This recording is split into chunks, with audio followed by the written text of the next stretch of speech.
10 मुहर्रम का रोज़ा रखना मसनून है, 7, 11 का या 9 का शामिल कर दिया जाए। हुजूर जब तशरीफ़ लाए मदीनातुल मुनव्वरा में तो हुजूर ने देखा कि यहूद रोज़ा रखते थे, तो पूछा तुम रोज़ा क्यों रखते हो? तो उन्होंने कहा कि हज़रत मूसा अलैहिस्सलाम को कब्तियों से इस दिन नजात मिली थी। तो फरमाया हज़रत मूसा अलैहिस्सलाम का हक हमारे ऊपर ज़्यादा है।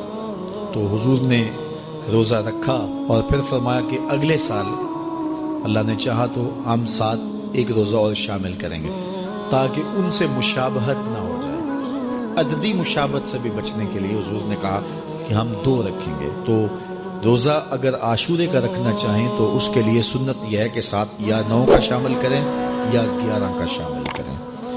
तो जो अफजल तरीन रोज़े हैं उनमें से आशूरे के रोज़ों का भी शुमार होता है। तो अगर मुमकिन हो तो जिनको अल्लाह ने सेहत अता की है, तो आजकल इतनी शिद्दत की गर्मी भी बाकी नहीं रही, तो वो ये रोज़े रखें, ज़िक्र व फ़िक्र के अंदर इन अय्याम को गुजारें, अपने वालिदैन की कब्रों पर, अइज़्ज़ो अक़रिबा की कब्रों पर हर जुमे को जाना चाहिए। उसके अलावा भी जब मौका मिले, ये रिवाज जो पैदा हो गया है कि 9 मुहर्रम को या 10 मुहर्रम को मिट्टी डालने के लिए वहाँ कब्रिस्तान में जाया जाता है, ये 8, 10, 15 साल से शुरू हुआ है, जबकि इसकी कोई असल नहीं है। तो अगर आप रूटीन से जाते हैं तो आपको हर जुमे को जाना चाहिए वालिदैन की कब्रों पर, और वहाँ जाके हर जुमे को सूरह यासीन की तिलावत करनी चाहिए। तो साल के बाद सिर्फ 10 मुहर्रम को या 9 मुहर्रम को जाना, ये बहरहाल इस दौर की ईजाद है, ये कोई मसनून नहीं है और ये कोई सुन्नत नहीं है। तो रूटीन से अगर कोई जाने वाला है तो चला जाता है तो कोई हरज नहीं है। तो बाकी ये बड़े अशरफ अय्याम हैं, बाबरकत अय्याम हैं और इनको बहुत सारी निस्बतें हासिल हैं।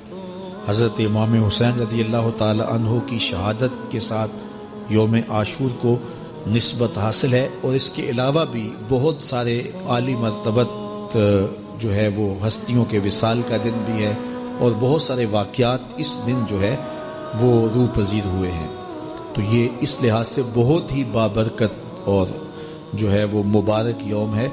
तो इस दिन को ज़िक्र व फ़िक्र में, इबादत में बसर कीजिएगा और अपनी ज़िंदगी की एक एक साथ को अल्लाह और उसके रसूल के नाम पर लगा देने के जज्बों से सरशार होके ज़िंदगी गुजारिएगा। हज़रत इमाम पाक उन्होंने अपनी ज़िंदगी दीन के लिए कुर्बान कर दी।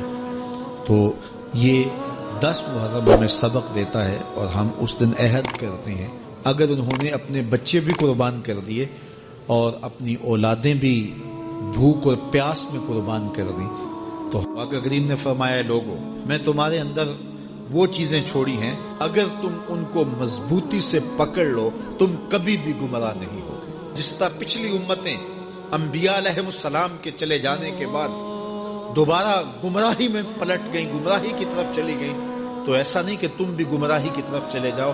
अगर तुम मेरी नसीहत पे अमल करो तो 2 चीजें तुम्हारे अंदर ऐसी छोड़ के जा रहा हूं, उनके दामन को मजबूती से थाम लो तो कभी भी गुमराह नहीं होगे। उनमें से पहली चीज किताबुल्लाह, अल्लाह की किताब, और दूसरी भारी चीज जो मैं तुम्हारे अंदर छोड़ के जा रहा हूं वो मेरे अहले बैत नबूवत है। तो हुजूर ने तो जमानत दी थी कि तुम गुमराह नहीं हो, लन तदिल्लु, तुम कभी भी गुमराह नहीं हो। और ये 73 ग्रोहों में कैसे बट गई? तो हुजूर ने शर्त लगाई थी कि अगर तुम इन 2 चीजों को थामे रखोगे तो कभी भी गुमराह नहीं होगा, एक अल्लाह की किताब और एक मेरे अहले बैत को। गुमराही कैसे हुई? किसी ने किताब को छोड़ दिया, किसी ने अहले बैत नबूवत को छोड़ दिया।